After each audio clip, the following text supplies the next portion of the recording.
প্রায় 3 মাস পর আজ সুপ্রিম কোর্টে ডিএ মামলার শুনানি এবং আজ থেকে শুরু হচ্ছে দীর্ঘ শুনানি প্রক্রিয়া।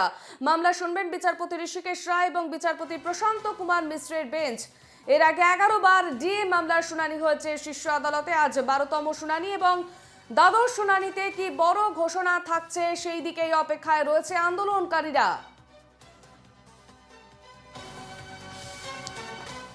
আমরা সরাসরি চলে যাব রক্তিমার কাছে। রক্তিমা, এর আগে 11 বার ডিএ মামলার শুনানি হয়েছে, আজ 12তম শুনানি, বড় ঘোষণার আশায় রয়েছেন আন্দোলনকারীরা।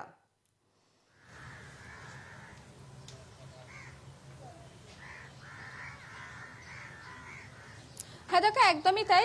সুপ্রিম কোর্টে আজকে 12তম শুনানি, যেমনটা তোমাকে একটু আগেও বলছিলাম যে এর আগে 11 বার হিয়ারিং এর নির্দেশ থাকলেও বিভিন্ন ক্ষেত্রে কিন্তু তা ক্যান্সেল হয়েছে এবং আজকে 12তম শুনানি রয়েছে। ফলত কোর্ট কি নির্দেশ দেয় তার উপর কিন্তু অনেকটাই আশা করে রয়েছেন আন্দোলনকারীরা।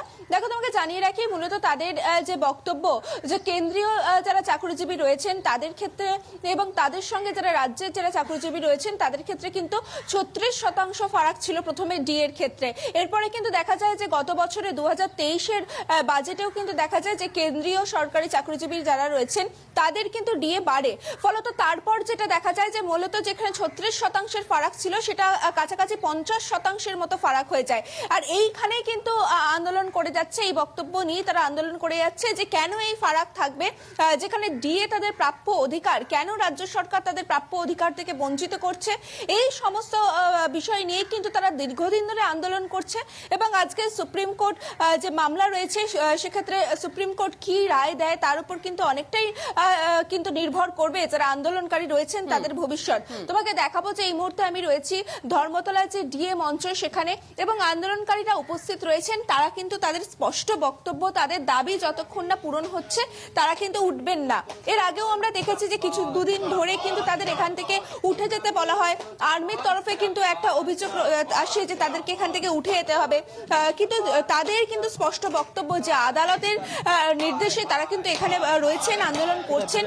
ফলত কেন তাদেরকে উঠে যেতে বলা হচ্ছে এই বিষয়টা কিন্তু রয়েছে। এবং দেখো, তোমাকে জানিয়ে রাখি যারা আন্দোলনকারী রয়েছেন এখানে তারা বসে থাকবেন, তাদের এমনটাই দাবি যতক্ষণ না তাদের পূরণ হচ্ছে। আমি তাদের সাথে একটু কথা বলবো। দাদা, আপনাদের আজকে তো আবার শুনানি রয়েছে সুপ্রিম কোর্টে, এবং সেক্ষেত্রে আপনাদের পরবর্তী পদক্ষেপ কি থাকছে? দেখুন, আমাদের আন্দোলন যেমন চলছে তেমনি চলবে। সুপ্রিম কোর্টের যে কেসটা রয়েছে সেটা আগের রূপা অনুযায়ী কেস রয়েছে। আমাদের এই আন্দোলন বর্তমানের যে বকেয়া রয়েছে, এবং আমাদের শুধু এই আন্দোলন বকেয়া নিয়ে নয়, পশ্চিমবঙ্গের যে একটা অব্যবস্থা চলছে, বেকার যুবকরা চাকরি পাচ্ছে না, যারা অফিসে কাজ করছে তাদের নিয়মিত হচ্ছে না বা তারা মায়না ঠিক মতন পাচ্ছে না, তাদের যোগ্য বেতন পাচ্ছে না, তার জন্য আমাদের এই আন্দোলন। তো যেটা রায় আছে আর যে আন্দোলন রয়েছে দুটো ভিন্ন প্রেক্ষাপট, দুটো ভিন্ন বিষয়। আর সুপ্রিম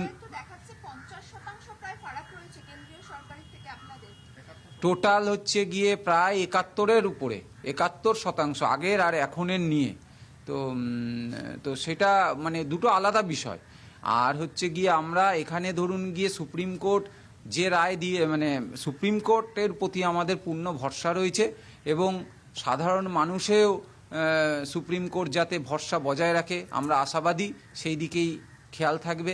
যে বিশেষ করে অবসরপ্রাপ্ত যে লোক আছে তাদের দৈনন্দিন জীবন চলার পথে যে কষ্ট অনুভব হচ্ছে সেটা সুপ্রিম কোর্ট তার নিজের হৃদয় দিয়ে বুঝতে পারবে, এই আশাই আমরা রাখি।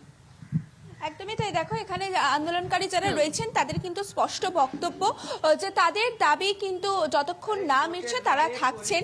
এবং তুমি যেমনটা তোমাকে বলছিলাম যে সুপ্রিম কোর্টের আজকে শুনানি রয়েছে, ফলত সেখানে আদালত কি জানায় সেটার উপরেও কিন্তু একটা নির্ভর করছে তাদের ভবিষ্যৎ। একেবারে রক্তিমা, ধন্যবাদ তোমায়। আমরা যে খবরে নজর রেখেছি, 11 বার ডিএ মামলার শুনানি হয়েছে এর আগে শীর্ষ আদালতে, আজ দ্বাদশ শুনানি রয়েছে এবং প্রায় 3 মাস পর আজ সুপ্রিম কোর্টে ডিএ মামলার শুনানি এবং দীর্ঘ শুনানি প্রক্রিয়া আজ শুরু হচ্ছে। মামলা শুনবেন বিচারপতি ঋষিকেশ রায় এবং বিচারপতি প্রশান্ত কুমার মিশ্রের বেঞ্চ।